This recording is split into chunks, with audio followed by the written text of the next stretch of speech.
এবার দক্ষিণ পূর্ব এশিয়াতে বাড়ছে যুদ্ধের দামামা। থাইল্যান্ড ও কম্বোডিয়ার সংঘাত দীর্ঘমেয়াদী আঞ্চলিক যুদ্ধে রূপ নিতে পারে বলে শঙ্কা প্রকাশ করছেন বিশ্লেষকরা। শুধু তাই নয়, এই যুদ্ধে জড়িয়ে পড়তে পারে যুক্তরাষ্ট্র, চীনও।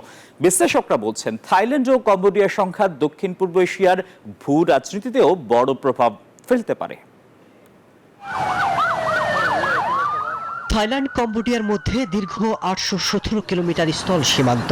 তবে অ্যামিনল্যান্ড ট্রায়াঙ্গেল, যেখানে মিলিত হয়েছে থাইল্যান্ড, কম্বোডিয়া আর লাওস সীমান্ত, বিস্তর পুরনো মন্দির আর ঘন জঙ্গলে ঘেরা এই অ্যামিনল্যান্ড এলাকাকে ঘোষণা করা হয়েছে ওয়ার্ল্ড হেরিটেজ। যে সীমান্ত ঘিরেই বারবার সংঘর্ষে জড়িয়েছে উভয় দেশ।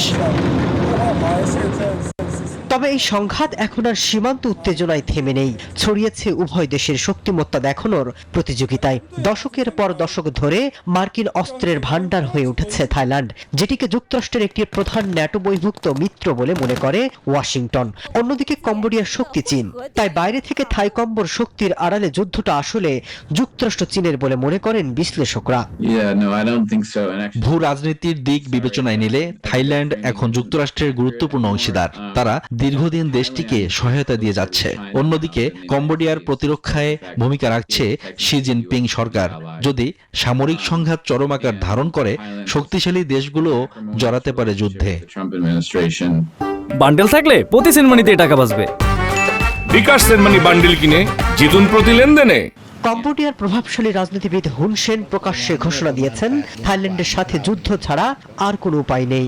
ভয়াবহ এই অবস্থায় এশিয়ার এই দুই দেশ যে কোনো সময় সর্বাত্মক যুদ্ধে জড়াতে পারে বলে আশঙ্কা করছেন বিশ্লেষকরা। এটি এমন এক সময় যখন আঞ্চলিক অস্থিরতা বাড়ছে। এই সংঘাত একদিনের নয়, বরং দীর্ঘদিনের জের।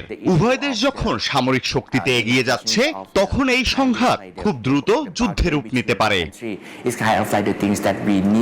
প্রতিবেশী থাই এবং কম্বোডিয়ার এই বৈরিতা দীর্ঘমেয়াদী যুদ্ধে রূপ নিলে ভূ রাজনীতির নানা সমীকরণ মিলিয়ে তার বিরূপ প্রভাব পড়তে পারে দক্ষিণ পূর্ব এশিয়ায় বলে মনে করেন বিশ্লেষকরা। মাসুদ রানা, নিউজ 24।